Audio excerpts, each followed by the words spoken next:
Hermanos, que Dios les bendiga. Muy buenas noches. Qué bueno que ya se ha conectado en esta tarde, en esta noche a nuestra transmisión de día miércoles. Es un gusto para mí estar con ustedes una vez más. Es un gusto verles ya conectados y dispuestos para tener este tiempo de estudio de la palabra de nuestro Dios. El día de hoy estamos con nuestra tercera sesión de la carta de Pablo a los Filipenses. Entonces, bueno, las 2 semanas ya estuvimos hablando acerca de esto. También los domingos hemos estado hablando acerca de esta carta. Vamos a continuar en lo que queda del mes hablando de Filipenses. Entonces vamos a comenzar con una pequeña oración para entrar a esta tercera sesión acerca del estudio que estamos teniendo de la carta de los Filipenses. Así que vamos a orar, hermanos. Padre, te damos gracias en esta tarde, en esta noche, porque nos permites estar ya listos y dispuestos para conocer de tu palabra. Agradezco, Señor, por cada uno de mis hermanos que ya se ha conectado. Gracias porque nos permites tener este medio para estudiar tu palabra. Pedimos, Señor, que tú nos ayudes a comprender qué es lo que tú hablas por medio de la carta de Pablo a los Filipenses. Te pedimos, Señor, que nos des iluminación, que nos des entendimiento, Señor, para comprender qué es lo que tu palabra nos dice acerca de ti a través de este escrito. Pongo en tus manos este tiempo, este estudio, Señor, lo que resta del estudio, lo que queda del mes, lo ponemos en tus manos, en el nombre de nuestro Señor Jesucristo. Amén.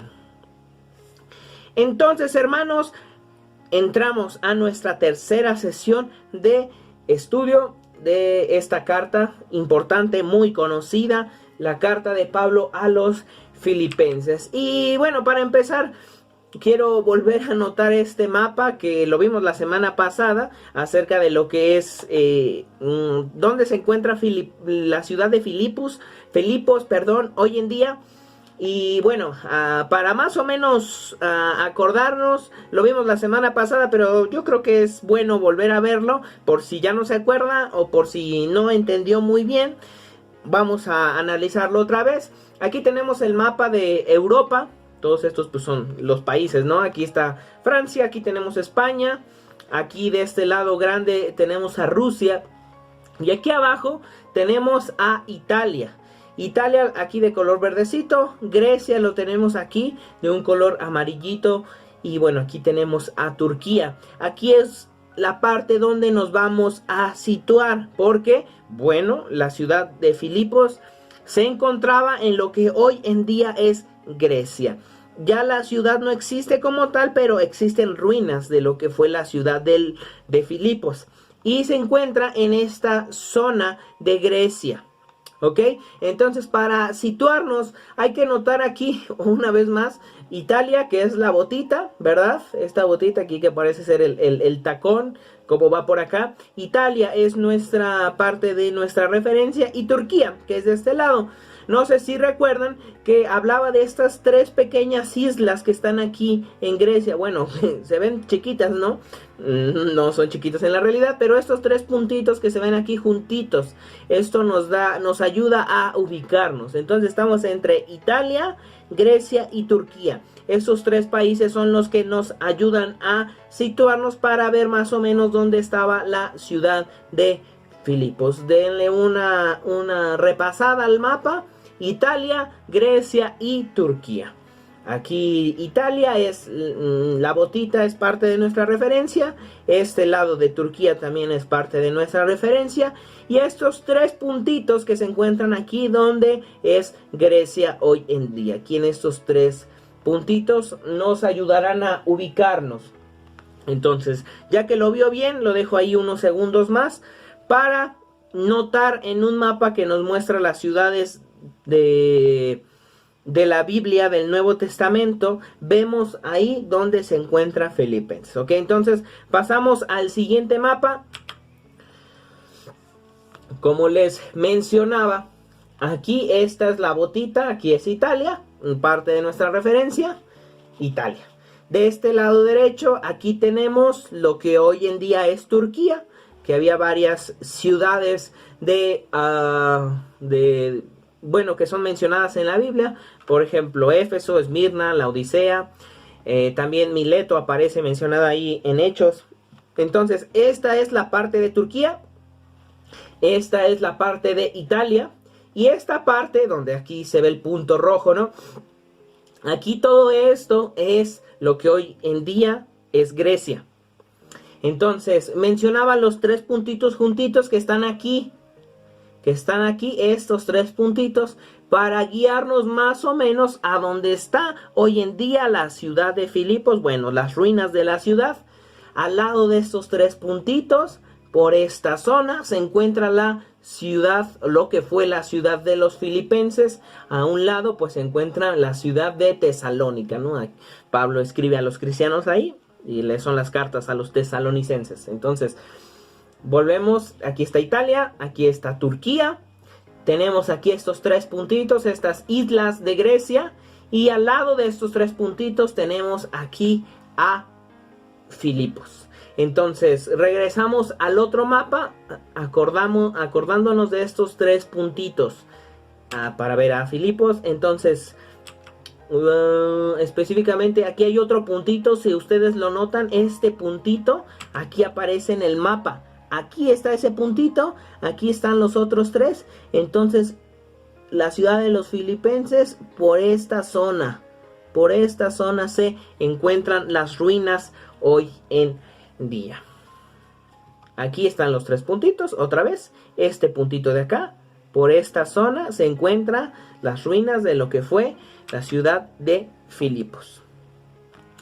Entonces, bueno, solamente considero que es interesante tenerlo en cuenta. Continuamos entonces hablando acerca de el contexto de quiénes eran los filipenses. Y bueno, ya habíamos mencionado y continuamos mencionando que los filipenses habían apoyado a Pablo durante el pasado. Constantemente había una conexión entre la iglesia de los filipenses y Pablo, debido a, pues, primeramente que fue la primera iglesia fundada. Entonces, había una conexión especial entre Pablo y estos cristianos. Los filipenses constantemente habían ayudado a Pablo. Y esto lo menciona. También habían contribuido abundantemente para los necesitados en Jerusalén. Esto lo vemos en 2 de Corintios 8, 1 al 4. Vamos a ver entonces. En el 4:15 estamos en Filipenses.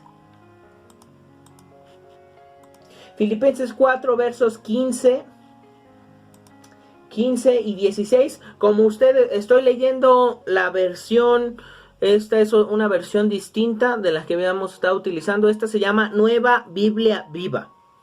Dice así: como ustedes filipenses bien saben, al principio cuando salí de Macedonia y comencé a anunciar el evangelio, ninguna iglesia me ayudó en mis ingresos y gastos excepto ustedes.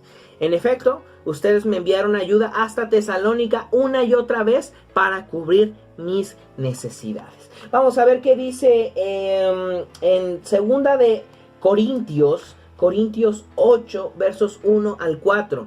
Quiero hablarles ahora sobre la gracia que Dios ha dado a las iglesias de Macedonia, o sea, refiriéndose a los filipenses. Aunque los hermanos han estado pasando por grandes tribulaciones, han mezclado la extrema pobreza que padecen con el gozo extraordinario que experimentan y como resultado han abundado en rica generosidad. No han dado solo lo que pueden dar, sino mucho más. Y soy testigo de que lo han hecho voluntariamente, pues nos suplicaron con insistencia que les concediéramos el privilegio de ofrendar para los cristianos en Jerusalén. Entonces, estas iglesias de Macedonia específicamente se está refiriendo a la iglesia de los filipenses, porque dijimos que Filipos se encontraba en esta región de Macedonia. La iglesia de los filipenses fue una de estas iglesias que estaba dispuesta a ayudar, y dice aquí Pablo, más de lo que podían dar. Realmente ellos entendieron el privilegio que es ayudar, apoyar a los hermanos en la fe, por lo cual no escatimaron en eso, y constantemente, dice aquí Pablo, les suplicaron con insistencia que se les diera el privilegio de ofrendar para los cristianos en Jerusalén. Entonces, aquí los filipenses para nosotros son un ejemplo de lo que es el apoyo, a los hermanos que están en situaciones pues complicadas. Aún ellos no siendo ricos, ellos veían que podían apoyar. Obviamente no era dinero que les sobrara, pero estaban dispuestos a apoyar y ayudar. Ahora, oyendo del encarcelamiento de Pablo, le enviaron otra contribución y junto con ella a Epafrodito para ministrar a las necesidades de Pablo. Vamos a regresar entonces a Filipenses capítulo 4, en el verso 10, dice así: me alegro mucho en el Señor de que al fin se han vuelto a interesar en mí. Por supuesto que tenían interés, solo que no habían tenido la oportunidad de demostrarlo. Entonces Pablo sabía que estos hermanos lo tenían bien presente. Constantemente Pablo estaba presente en los pensamientos de la iglesia de los filipenses. Y aunque no habían tenido la oportunidad de apoyarlo, eso no quería decir que no lo quisieran apoyar. Es lo que aquí está diciendo. Dice, por supuesto que tenían interés, solo que no habían tenido la oportunidad. A veces se piensa, ¿no? Que uno no quiere, que uno tiene las ganas y pues a veces no encuentra las maneras, ¿no? Esto es algo que les estaba pasando a ellos. No es que no quisieran, simplemente que no estaban encontrando las maneras para hacerlo. En cuanto vieron la manera, lo hicieron. Porque si hubiera sido de ellos, si hubieran podido hacerlo tiempo antes, lo hubieran hecho muchísimo tiempo antes. Esto es algo que Pablo tiene bien en cuenta acerca de los filipenses. La asamblea de Filipos era muy generosa y enviaba ayuda a Pablo constantemente. Una y otra vez habían estado apoyando a Pablo. Y Pablo se los reconoce. Y esta es, humanamente hablando, la razón de esta carta de agradecimiento. Pablo, en parte de lo que está hablando Pablo es del agradecimiento que tiene hacia ellos. Y me parece interesante también lo que menciona en el capítulo 2 acerca de Cristo. De cómo Cristo se despojó de sí mismo. Y ahora estamos notando que los filipenses estaban apoyando, aun cuando ellos no tenían para apoyar. Tiene que ver, obviamente no es casualidad que esté el ejemplo de Cristo despojándose de todo. Más allá de ser simplemente agradecimiento, la carta de los filipenses es una muestra del gozo. Así es también conocida como la epístola del gozo, como la carta del gozo, porque aparecen más de 12 veces los términos gozo y regocijo en los 4 capítulos. Es un tema persistente, la alegría, el gozo, el regocijo. Y para mí en especial, un versículo que habla de esto es de mis favoritos. Vamos a verlo, que dice Filipenses 4:4. En esta versión dice, alégrense siempre en el Señor. Se lo repito, alégrense. En la versión de la Reina Valera, la de siempre, dice, regocijaos en el Señor siempre. Otra vez digo, regocijaos. A mí este es uno de mis versículos favoritos por todo lo que conlleva. Porque Pablo no está en la circunstancia más cómoda. Ya mencionamos que Pablo se encontraba en la cárcel. Y Pablo, estando en la cárcel, le está diciendo a los filipenses, alégrense siempre en el Señor. Me parece muy fuerte y muy contradictorio lo que Pablo está diciendo aquí. Él estando en la cárcel, él no estando en una posición muy cómoda, él teniendo muchas razones para estar quizá triste, enojado, no lo sé, encuentra razones para gozarse en el Señor. ¿Qué es lo que dice, por ejemplo, el capítulo 1? Dice que está contento de que su encarcelamiento esté sirviendo para la predicación del Evangelio. Que está contento de que se está predicando el Evangelio. Y es hasta cierto punto gracioso, porque menciona Pablo que hay gente que está predicando el Evangelio para que él sufra más. Quizá para que le alarguen más la condena. Pero Pablo dice, a mí eso no me importa. Están predicando a Cristo y eso es lo importante. Entiendo que la carta a los filipenses muestra una perspectiva de la vida diferente a la que estamos acostumbrados. Eso es lo que hace Pablo. Y es interesante que sea conocida como la carta del gozo. como la epístola del gozo. Que un tema constante en la cárcel, que un tema constante entre las palabras escritas por Pablo desde la cárcel sea el gozo, sea el contentamiento, como dice este versículo, en cualquier circunstancia. No sería coherente que Pablo dijera eso mientras él está enojado. No tendría la capacidad de hacerlo, no tendría la capacidad de decirlo. Lo cual nos hace pensar que, y sus palabras, lo que está diciendo, que a pesar de que él está en la cárcel, no ve eso como un motivo de enojo, de tristeza, sino que sabe por qué está en la cárcel y para él es un motivo de alegría, de regocijo en el Señor. Un buen ejemplo el que Pablo nos deja. Pablo sabía cómo regocijarse en los buenos tiempos y en los tiempos difíciles también. Vamos a ver 4:11. Dice así: no lo digo porque esté necesitado, pues he aprendido a estar satisfecho en cualquier situación que me encuentre. Sé lo que es vivir en la pobreza y lo que es vivir en la abundancia. He aprendido a vivir en cualquier circunstancia, tanto a quedar satisfecho como a pasar hambre, a tener de sobra como a sufrir por no tener nada. Todo lo puedo en Cristo que me da fortaleza. Y específicamente por esto, este pasaje yo creo que dentro de la comunidad cristiana es uno de los que ha sido más mal entendido, porque muchas veces se utiliza como una frase motivacional para ciertos fines que no tienen que ver tanto con el evangelio, ¿no? Pablo, a la hora de decir todo lo puedo en Cristo que me fortalece, está refiriéndose a lo que está viviendo.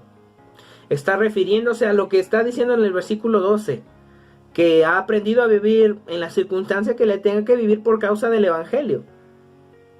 Él sabe que lo que está pasando es por causa del evangelio, pero también sabe que su fortaleza viene de Cristo. Por el evangelio, por predicar el evangelio, por llevar el evangelio. El asunto con este versículo es que se ha utilizado como para motivación en cualquier cosa. En cualquier cosa que no tiene que ver tanto con el evangelio. Sí, verdaderamente es una frase motivacional para aquellos que están trabajando en el evangelio, para aquellos que están enfrentando problemas, circunstancias por causa de la predicación del evangelio, por causa del trabajo en la iglesia. No para ganar una carrera, por ejemplo, eso se utiliza, un ejemplo, ¿no? Un corredor que está en la carrera, todo lo puedo en Cristo que me fortalece. No es lo que está diciendo el versículo. A eso no se está refiriendo. Se está refiriendo a que Cristo nos da fortaleza, no importando la circunstancia, cuando las circunstancias tienen que ver con que estamos haciendo su voluntad. Porque por eso lo dice Pablo, por eso lo está diciendo. Sabe lo que es vivir en abundancia, en escasez, en buenos momentos, en malos momentos, pero porque está cumpliendo con todas estas circunstancias, le han sucedido a causa de predicar el evangelio. Que tiene que ver, por ejemplo, con lo que dice Pedro en la primera carta, que es mucho mejor sufrir por causa del evangelio que sufrir por nuestros malos actos, que sufrir por escuchar y decir cosas que no deberíamos, por andar metiéndonos en donde no nos llaman y después que eso nos cree mala fama, cosas así. Pedro dice, pues si les pasa eso, si ustedes se andan entrometiendo donde no les hablan, pues bien merecido se lo tienen. Eso dice Pedro ahí en la primera carta. Dice, pero es mucho mejor sufrir por causa del evangelio. Si ustedes están sufriendo porque están predicando el evangelio, si ustedes están sufriendo porque han decidido seguir a Cristo y eso les ha traído que amigos, familia les den espalda, Pedro motiva a los cristianos y puede decir lo que dice Pablo. Todo lo pueden en Cristo que les fortalece. Si están viviendo circunstancias por causa del evangelio. Pero dice Pedro, pero si no, si están sufriendo por malas decisiones, si están sufriendo consecuencias por cosas que no debieron hacer, pues bien merecido se lo tienen. Entonces, considero que es importante tener en cuenta a qué se refiere este versículo tan conocido, que básicamente todos no sabemos. Este versículo fue el primero que me aprendí estando niño. Todo lo puedo en Cristo que me fortalece. Es una verdad clara, importante del Evangelio. Pero tiene que ver con el plan de Dios, con estar cumpliendo la voluntad de Dios, con estar predicando el Evangelio, con estar viviendo conforme al Evangelio. Si esto nos lleva a vivir circunstancias complicadas, que puede ser que suceda, tenemos confianza en que todo lo podemos en Cristo. Pero no tanto con otras cosas que directamente no tienen que ver con el Evangelio.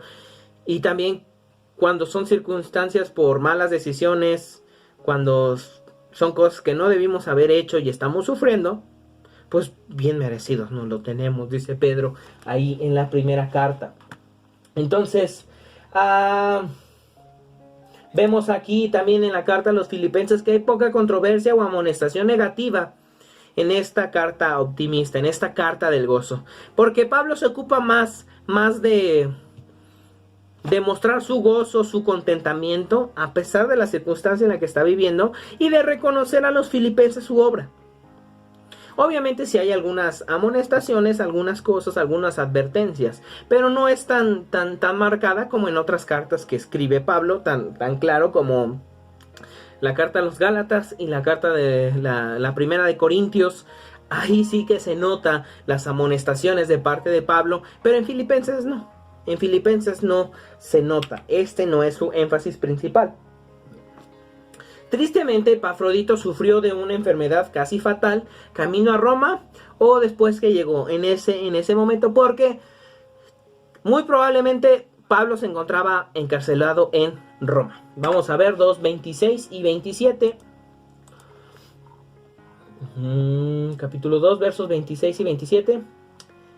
Del 25. Mientras tanto, creo que es necesario que regrese con ustedes Epafrodito, mi hermano, ayudante y compañero de lucha. Ustedes lo enviaron para que me atendiera en mis necesidades estando en la cárcel. Él los extraña mucho a ustedes, está preocupado porque ustedes se enteraron de que estaba enfermo.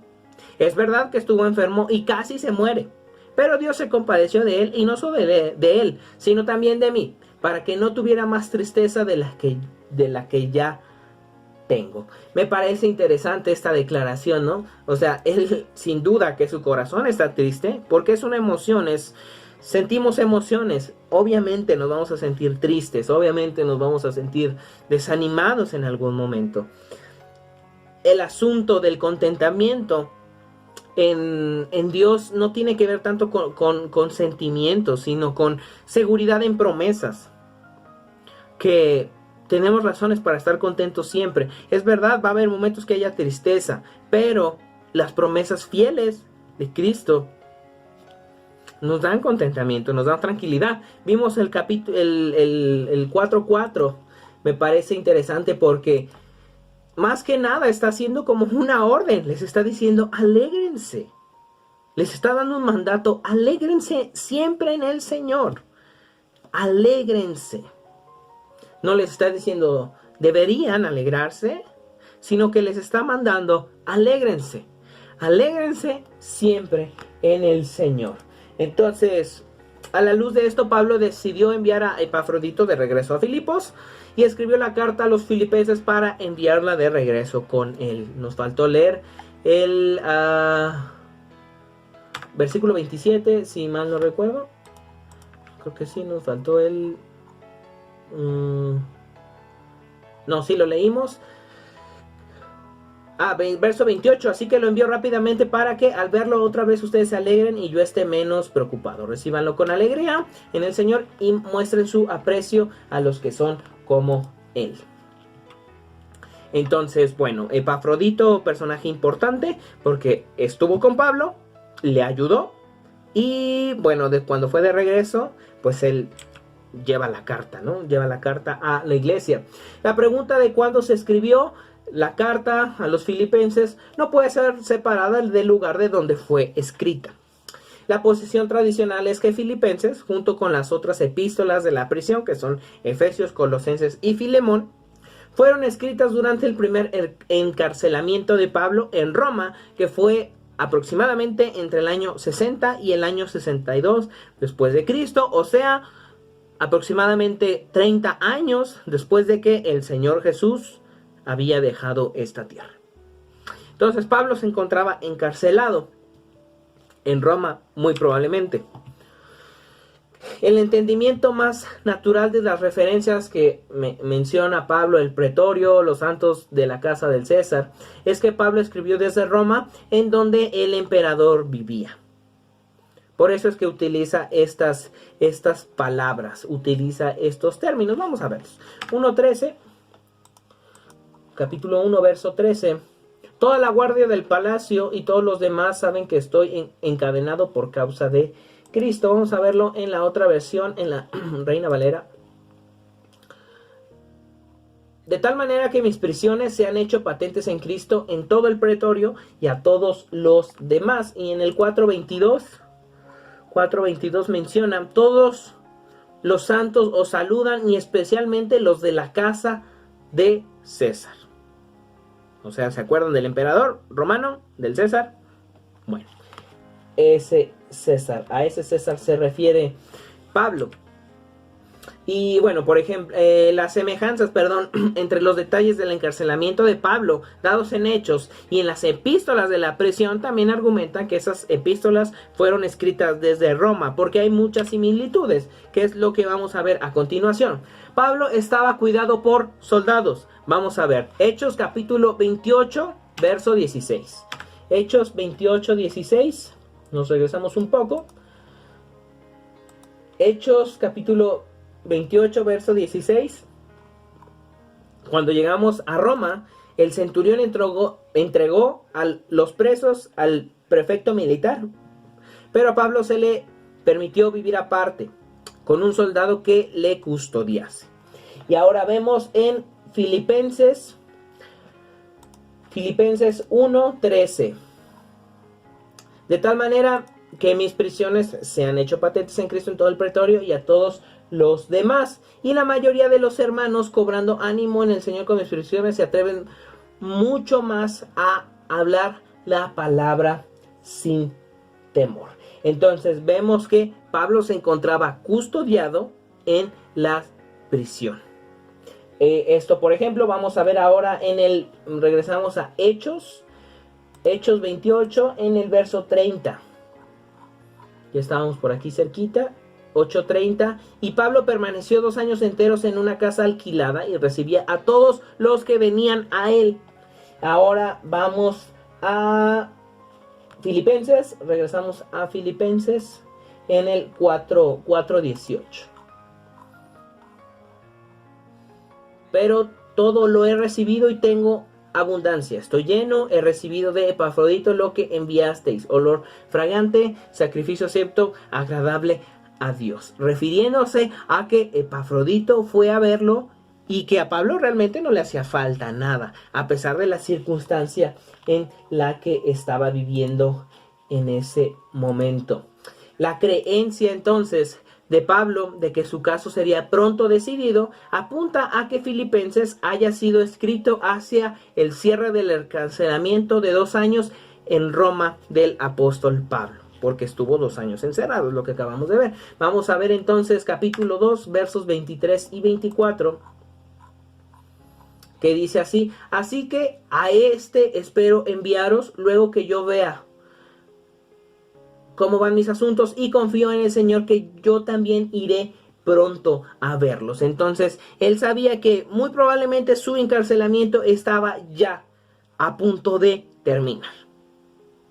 Y por eso es que muestra su confianza en el Señor de que irá pronto a verlos. Entonces, muy probablemente se escribió en la carta de los Filipenses en el tiempo final de su estancia en la cárcel. El gozo que se expresa en Filipenses envuelve una ansiosa espera por el pronto regreso del Señor, que esta expectativa constituía un elemento dominante en el pensamiento de Pablo. Se demuestra con las 5 referencias al retorno de Cristo que se encuentran dentro de la carta. Y bueno, hermanos, pues se nos ha acabado el tiempo. La semana que viene vamos a ver cuáles son estas 5 referencias del regreso de Cristo de las que habla Pablo. Y bueno, pues entonces nos vemos la semana que viene. No olvide leer la carta. Son 4 capitulitos. Está muy rápida, 15 minutos. mucho 20. Lea la carta, hermano, y nos vemos aquí entonces el miércoles. No olvide asistir a las actividades, no olvide asistir a los cultos. Recuerda que el día domingo estamos hablando también de Filipenses. Entonces, si tiene alguna duda o alguna pregunta, aquí estamos para responderlas. Nos vemos, hermanos, y ahora vamos a pasar a ver un video acerca de una actividad que tuvimos aquí en Metepec el sábado pasado, para una actividad para matrimonios que tuvimos el gusto de contar con la presencia del hermano Pablo, uno de mis maestros en el seminario, en el CETIM. Fue una bendición tenerlo con nosotros. Así que les compartimos un poco de lo que fue nuestra actividad, que llevó por nombre Amor bajo las farolas. Espero que lo disfruten. Dios les bendiga.